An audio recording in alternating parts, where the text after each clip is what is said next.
Hello student, अभी आप देख रहे हैं एआर कॉन्सेप्ट लर्निंग और आज की इस वीडियो में हम 30 ऐसे इम्पोर्टेंट क्वेश्चंस जो शिक्षक पात्रता परीक्षा में पूछे जाते हैं उसके बारे में डिस्कस करेंगे। तो बने रहे आप हमारे चैनल के साथ। तो आइए शुरू करते हैं। क्वेश्चन नंबर 1 है, क्रिया प्रसूत अनुबंधन सिद्धांत का प्रतिपादन किया था। ऑप्शन ए है हल ने, ऑप्शन बी थॉर्नडाइक ने, ऑप्शन सी हेगार्टी ने और ऑप्शन डी स्किनर ने। तो इसका सही उत्तर है स्किनर ने ऑपरेंट कंडीशनिंग थ्योरी का प्रतिपादन किया। क्वेश्चन नंबर 2 है, अधिगम अनुभव और प्रशिक्षण के परिणाम स्वरूप व्यवहार में परिवर्तन है। यह कथन किसके द्वारा दिया गया है? ऑप्शन ए गेट्सवान, ऑप्शन बी मॉर्गन और गिलीलैंड, ऑप्शन सी स्किनर और ऑप्शन डी क्रोनबैक। तो इसका जो सही उत्तर है वो ऑप्शन ए है, गेट्स व अन्य ने कहा था कि अधिगम अनुभव और प्रशिक्षण के परिणाम स्वरूप व्यवहार में परिवर्तन है। क्वेश्चन नंबर 3 कह रहा है कि आवृत्ति वितरण को रेखाचित्र द्वारा प्रदर्शित करने की विधियों में से डैश एक विधि है। तो फ्रीक्वेंसी डिस्ट्रीब्यूशन की बात की जा रही है कि रेखाचित्र के द्वारा इसको कैसे प्रदर्शित करेंगे। तो इसकी इंग्लिश देख लेते हैं। Dash is one of the method of the graphic presentation of the frequency distribution। और ऑप्शन दिया गया है डायग्राम, हिस्टोग्राम, मोनोग्राम और होलोग्राफिक डिज़ाइन। तो इसका आंसर होगा हिस्टोग्राम, बी। ग्राफिक प्रेजेंटेशन जो है फ्रीक्वेंसी डिस्ट्रीब्यूशन का वो हम हिस्टोग्राम में करते हैं। तो इस क्वेश्चन का सही उत्तर बी हो जाएगा, स्तंभाकृति, यानी जिसको हम हिस्टोग्राम कहते हैं। क्वेश्चन नंबर 4 देखते हैं, अनुदेशात्मक सामग्री की अनुपयुक्त विशेषताओं की पहचान करें। मतलब इंस्ट्रक्शनल मटेरियल की कौन सी विशेषता नहीं है? तो ऑप्शन ए है अनुदेशात्मक सामग्रियाँ मौखिक शिक्षण की पूरक है। ऑप्शन बी है अनुदेशात्मक सामग्री या अप्रत्यक्ष अनुभव प्रदान करती है। ऑप्शन सी है अनुदेशात्मक सामग्रियाँ छात्रों की एक प्रेरणा के रूप में सहायता करती है। तो ये तो होगा विशेषता है, ये भी विशेषता है। अनुदेशात्मक सामग्रियाँ समय और ऊर्जा की बचत करती है, ये भी सही है। इंस्ट्रक्शनल मटेरियल के से समय की बचत होती है। तो इसका जो राइट आंसर होगा वो होगा ऑप्शन बी, अनुदेशात्मक सामग्रियाँ अप्रत्यक्ष अनुभव प्रदान करती है, यानी इनडायरेक्ट एक्सपीरियंस प्रदान करती है, जो कि गलत है और इसमें उसकी जो विशेषता नहीं है वही पूछा गया था। अब हम आगे बढ़ते हैं। क्वेश्चन नंबर 5, रेडियो और टेलीविज़न कार्यक्रम सार्वजनिक घोषणाएं, भाषण और व्याख्यान डैश के साधन है। यानी कि किस तरह का रेडियो और टेलीविज़न का जो कार्यक्रम है या कोई भी घोषणा होती है, भाषण होता है या व्याख्यान होती है, वो दो तरफा साधन है, एक तरफा साधन है, या औपचारिक साधन है, अनौपचारिक साधन है। तो आमतौर से हम देखते हैं कि ये वन वे कम्युनिकेशन है। तो ऑप्शन बी जो होगा इसका राइट आंसर होगा। अब हम बढ़ते हैं आगे। निम्न में से कौन सा विकास के लिए, क्वेश्चन नंबर 6 जो है, निम्न में से कौन सा विकास के लिए पारंपरिक दृष्टिकोण का वर्णन करता है? तो ऑप्शन ए है पारंपरिक दृष्टिकोण की बात की जा रही है, जन्म से परिपक्वता तक पर्याप्त परिवर्तन और फिर जीवन की बाकी अवधि में समान परिवर्तन होना, ऑप्शन ए। ऑप्शन बी है कि जन्म से किशोरावस्था तक और वयस्कता तथा वृद्धावस्था में व्यापक परिवर्तन। ऑप्शन सी है वृद्धावस्था के माध्यम से जन्म से थोड़े परिवर्तन, और ऑप्शन डी है जन्म से किशोरावस्था तक व्यापक परिवर्तन, वयस्कावस्था में थोड़ा परिवर्तन, फिर बाद में वृद्धावस्था में पतन। तो ये राइट आंसर है कि जन्म से किशोरावस्था तक बहुत ज़्यादा चेंज होता है, वयस्कावस्था में फिर थोड़ा सा परिवर्तन आता है और वृद्धावस्था में धीरे धीरे पतन होना शुरू हो जाता है। क्वेश्चन नंबर 7 कह रहा है कि निम्नलिखित में से कौन सा गणित के गृह कार्य का एक सिद्धांत है? तो ऑप्शन ए दिया गया है रुचि का सिद्धांत, ऑप्शन बी अस्पष्टता का सिद्धांत, अनुक्रम का सिद्धांत, सीक्वेंस, प्रिंसिपल ऑफ सीक्वेंस, और चौथा है उपरोक्त सभी। तो गणित का जो है ये सारा ग्रीक काज का सिद्धांत है कि रुचि का होना चाहिए, इंटरेस्ट होना चाहिए, क्लियरिटी होनी चाहिए, अनुक्रम होना चाहिए। तो ऑप्शन डी इसका सही उत्तर है। अब हम आगे बढ़ते हैं। क्वेश्चन नंबर 8, निम्नलिखित में से कौन पाठ्य योजना का भाग नहीं है? तो पाठ्य योजना का भाग इनमें से कौन नहीं है? ऑप्शन ए है उद्देश्य, ऑप्शन बी विषय वस्तु कंटेंट, ऑप्शन सी असाइनमेंट और ऑप्शन डी फीडबैक। तो पाठ्य योजना में उद्देश्य होता है, विषय वस्तु भी होती है, होम असाइनमेंट भी दिया जाता है, फीडबैक नहीं होता है। तो इसका आंसर होगा डी। अब हम क्वेश्चन के आगे बढ़ते हैं। 9 नंबर का क्वेश्चन है, निम्नलिखित में से किन विद्यालयों में NCF 2005 की सिफारिश की गई है? तो ऑप्शन ए है CBSE और ICSE बोर्ड में, ऑप्शन बी दिया गया है CBSE स्कूल में, ऑप्शन डी ICSE स्कूल में, या सभी स्कूल चाहे राज्य स्तर या गांव स्तर के हो। तो इसका सही उत्तर होगा सभी स्कूल, यानी ऑप्शन डी सही होगा। हर तरह के स्कूल चाहे वह राज्य स्तर के हो या गांव स्तर के हो, उसमें NCF 2005 की सिफारिश की गई है। क्वेश्चन नंबर 10 है, बचपन के कौन से चरण में सबसे अच्छे दोस्त महत्वपूर्ण हैं? बचपन के कौन से चरण में सबसे अच्छे दोस्त महत्वपूर्ण हैं? ऑप्शन ए दिया गया शिशु चरण, ऑप्शन बी प्रारंभिक बचपन या खिलौना चरण, यानी कि प्री चाइल्डहुड एज कहते हैं, ऑप्शन सी उत्तर बाल्यावस्था और ऑप्शन डी किशोरावस्था चरण। तो बचपन के की बात की जा रही है, तो बचपन में प्रारंभिक चरण जो होता है स्टार्टिंग में, अच्छे दोस्त महत्वपूर्ण है, मतलब वो जिस तरह से उनको सिखाएंगे आगे चल के उसका व्यवहार उसी तरह का होगा। क्वेश्चन नंबर 11 है, एडवर्ड थॉर्नडाइक को यह भी कहा जाता है, यानी इस थॉर्नडाइक को और किस नाम से जाना जाता है? संरचनावादी, संबंधवादी, कनेक्शनिज्म, संरचनावादी का मतलब स्ट्रक्चरलिज्म, संबंधवादी कनेक्शनिज्म, आचरणवादी, संज्ञानवादी कॉग्निटिविज्म। तो सब राइट आंसर है संबंधवादी कनेक्शनिज्म, ऑप्शन बी 11 का राइट आंसर है। क्वेश्चन नंबर 12 दिया गया है, निम्नलिखित में से किसको छोड़कर शेष बाल्यावस्था के सिद्धांत हैं? तो ऑप्शन ए दिया गया है विकास सहसंबंधित या समाकलित होता है, मतलब रिलेशन होता है विकास में, डेवलपमेंट में, प्रिंसिपल ऑफ डेवलपमेंट। शरीर के ऑप्शन बी है शरीर के विभिन्न हिस्सों के लिए समान दर पर विकास होता है, हर हिस्सों का विकास बराबर होता है, ऑप्शन बी कह रहा है। ऑप्शन सी है प्रारंभिक विकास विलंबित विकास से अधिक महत्वपूर्ण है, जो शुरू का विकास है वो ज़्यादा इम्पोर्टेंट है। और ऑप्शन डी कहता है सभी व्यक्तियों के लिए विकास एक ही गति से आगे नहीं बढ़ता, यानी कि हर व्यक्ति के बीच इंडिविजुअल डिफरेंस होता है विकास की दर में। तो इसका जो है राइट आंसर है बी, क्योंकि शरीर के विभिन्न हिस्सों के लिए समान दर पर विकास होना ये सही नहीं है। तो इसमें से पूछा गया था कि किसको छोड़कर बाकी जो है विकास के सिद्धांत हैं, तो ऑप्शन बी यहाँ पे राइट आंसर होगा। क्वेश्चन नंबर 13 है कि प्रतिभाशाली छात्रों के लिए निम्न में से कौन सी सबसे उपयुक्त गतिविधि है?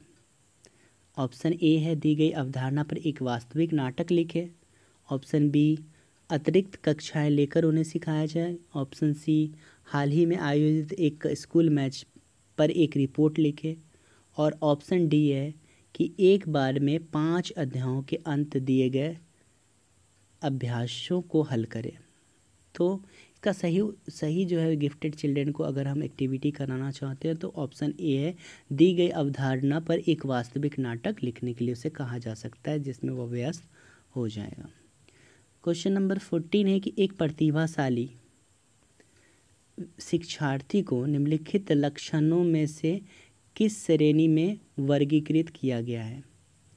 तो ऑप्शन ए है जब उसकी इच्छा पूरी नहीं होती है तो वह हिंसक हो जाते हैं, ऑप्शन बी है यदि वर्ग परियोजनाएं बहुत चुनौतीपूर्ण नहीं हैं तो वह कम उत्साहित और थके हुए महसूस करते हैं, ऑप्शन सी है वह बेहद अप्रत्याशित होते हैं, ऑप्शन डी वह औपचारिक संचालन जैसे हाथ झुकाव, ज़मीन को परेशान करना आदि में शामिल हैं।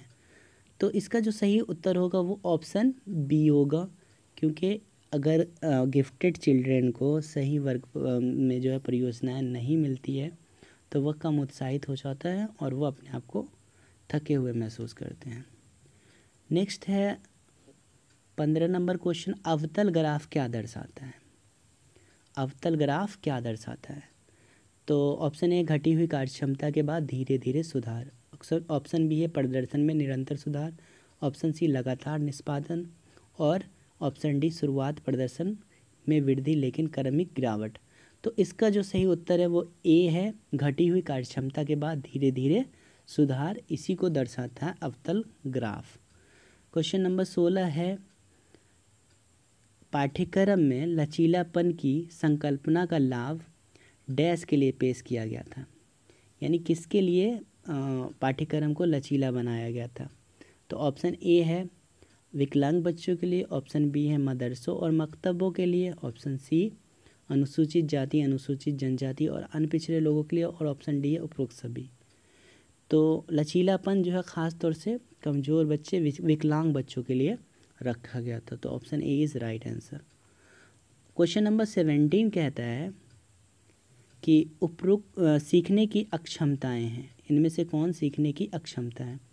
आविष्कार की प्रवृत्ति और समय के निरपेक्ष अपरिवर्तनीय नहीं है, औसत अथवा अधिक आईक्यू वाले बच्चों में भी उपस्थित है, यानी कि सीखने की अक्षमताएं जो है वो औसत अथवा अधिक आईक्यू वाले बच्चे में भी उपस्थित होता है। ज़रूरी नहीं है कि जो बच्चा औसत आईक्यू का औसत या औसत से ज़्यादा आईक्यू का होगा उसमें सीखने की क्षमताएं नहीं होंगी। तो ऑप्शन बी राइट आंसर है इसका। अब आते हैं क्वेश्चन नंबर 18 कहता है कि कमज़ोर विद्यार्थियों को प्रेरित करने हेतु शिक्षक को क्या करना चाहिए?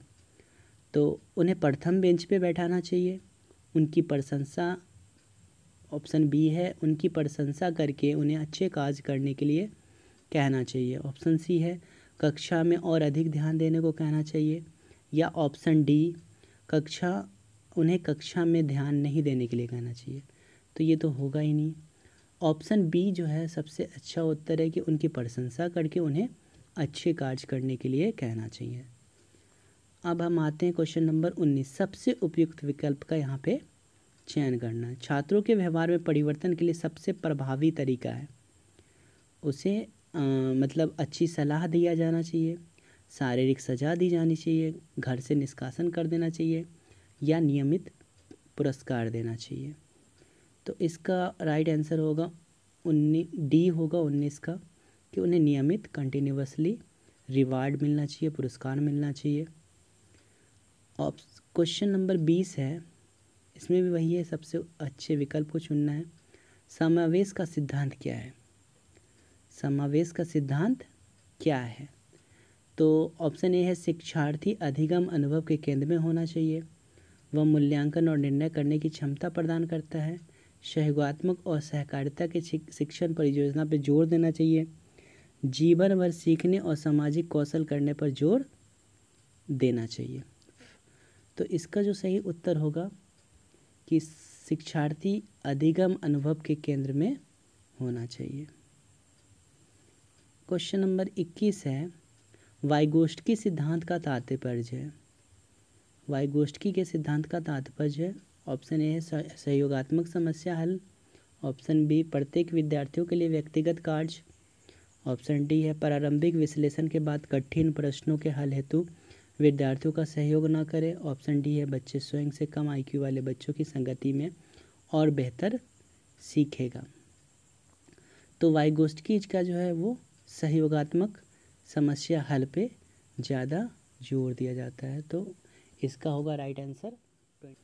क्वेश्चन नंबर 22 जो है वो ये कह रहा है कि छात्रों को खेलने की अनुमति क्यों है? तो यह सहयोग तथा शारीरिक विकास करता है, उन्हें शारीरिक रूप से मजबूत बनाने के लिए, समय व्यतीत कराने के लिए खेल खिलाया जाता है, या उन्हें कुछ स्वतंत्रता देने के लिए। तो इसका राइट आंसर होगा ऑप्शन ए, सहयोग तथा शारीरिक विकास करता है। खेल जो है सहयोगात्मक भावना के साथ साथ शारीरिक विकास भी करता है। अब हम आगे बढ़ते हैं। क्वेश्चन 23 कहता है कौन एक संज्ञानात्मक और सामाजिक क्षमता के लिए आवश्यक है? ऑप्शन ए है पाठ्येतर गतिविधियाँ, ऑप्शन बी है अध्ययन की विषय वस्तु, सी है परियोजना कार्य और ऑप्शन डी है आवंटित कार्य। तो इसका राइट आंसर होगा पाठ्येतर यानी को करिकुलर एक्टिविटी जो है संज्ञानात्मक और सामाजिक क्षमता के लिए आवश्यक है। क्वेश्चन नंबर 24 कहता है शास्त्रीय अनुबंधन में क्या युग्मित होता है। तो शास्त्रीय अनुबंधन की बात की जा रही है क्लासिकल कंडीशनिंग थ्योरी की। ऑप्शन है स्वाभाविक अनुक्रिया और स्वाभाविक उद्दीपन, ऑप्शन बी है स्वाभाविक उद्दीपन और तटस्थ उद्दीपन, ऑप्शन सी है अस्वाभाविक उद्दीपन और तटस्थ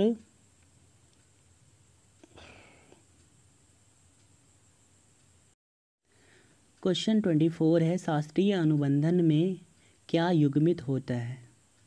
ऑप्शन ए दिया गया है स्वाभाविक अनुक्रिया और स्वाभाविक उद्दीपन, ऑप्शन बी है स्वाभाविक उद्दीपन और तटस्थ उद्दीपन, ऑप्शन सी है अस्वाभाविक उद्दीपन और तटस्थ उद्दीपन, ऑप्शन डी है अस्वाभाविक उद्दीपन और स्वाभाविक उद्दीपन। तो आइए इसको इंग्लिश में देख लेते हैं। तो ये कह रहा है कि in classical conditioning what is paired. तो क्लासिकल कंडीशनिंग में जो पेयर्ड होता है वो होता है the unconditioned stimulus and natural stimulus, इसके बीच पेयर किया जाता है। तो B is the right answer. तो क्वेश्चन 24 का बी होगा स्वाभाविक उद्दीपन और तटस्थ उद्दीपन। अब हम आगे बढ़ते हैं। क्वेश्चन नंबर 25 पावलोव ने असर्त प्रतिक्रिया के अस्तित्व को क्या प्रस्तुत करके दर्शाया है। तो पावलोव ने इसको दर्शाने के लिए कुत्ता का इस्तेमाल किया है। तो ये सही है सी 25 का। 26 कह रहा है अरस्तु भावनात्मक प्रवाहिका के अनुसार डैश है अत्यधिक निराश महसूस करना, ऑप्शन बी है भावात्मक दमन को व्यक्त करना। तो इसका जो राइट आंसर होगा वो भावात्मक दमन को व्यक्त करना। बेंडोरा ने सामाजिक अधिगम की समग्र प्रक्रिया के संदर्भ में कौन से शब्द का उपयोग किया है। Question number 27। इसके ऑप्शन है सुदृढ़ीकरण, बी में मॉडलिंग, सी अनुकूलन और डी आत्म प्रभाव। तो इसका राइट आंसर है मॉडलिंग, यानी मॉडलिंग का इस्तेमाल शब्द का इस्तेमाल किया गया है। क्वेश्चन 28 है कि बेंडोरा का अवलोकन अधिगम किस पर बल देता है। ऑप्शन ए है सामाजिक अपेक्षाओं के संचरण पर, ऑप्शन बी है अनुकूलन के कारण व्यवहार में परिवर्तन, ऑप्शन सी है दंड एवं पुरस्कार, ऑप्शन डी अनुकरण और मॉडलिंग की प्रक्रिया। तो इसका राइट आंसर है अनुकरण और मॉडलिंग की प्रक्रिया, ऑप्शन डी। अब 29 क्वेश्चन है सामाजिक अधिगम सिद्धांत डैश है, यानी संज्ञानात्मक सिद्धांत है, ऑप्शन बी है व्यवहारात्मक सिद्धांत, ऑप्शन सी है संज्ञानात्मक और व्यवहारात्मक सिद्धांत के बीच पुल, और डी है उपरोक्त में से कोई नहीं। तो इसका जो राइट आंसर है सामाजिक अधिगम सिद्धांत है संज्ञानात्मक और व्यवहारात्मक सिद्धांत के बीच एक पुल। क्वेश्चन 30 है स्कूल आधारित आकलन मुख्य रूप से सिद्धांत पर आधारित है। तो इसके ऑप्शन ए है मूल्यांकन बहुत ही किफ़ायती होना चाहिए, बी है शिक्षक अपने शिक्षार्थियों की क्षमता को बाहरी परीक्षकों से बेहतर जानते हैं। तो बी सही है कि शिक्षक अपने विद्यार्थियों की क्षमताओं को बेहतर तरीके से अदर परीक्षक के मुकाबले जानते हैं। तो ये था लास्ट क्वेश्चन। तो अभी आप देख रहे थे AR कॉन्सेप्ट लर्निंग। आपको अगर हमारी वीडियो अच्छी लगती है तो इसे लाइक करें, साथ ही साथ हमारे चैनल को सब्सक्राइब भी करें। बहुत बहुत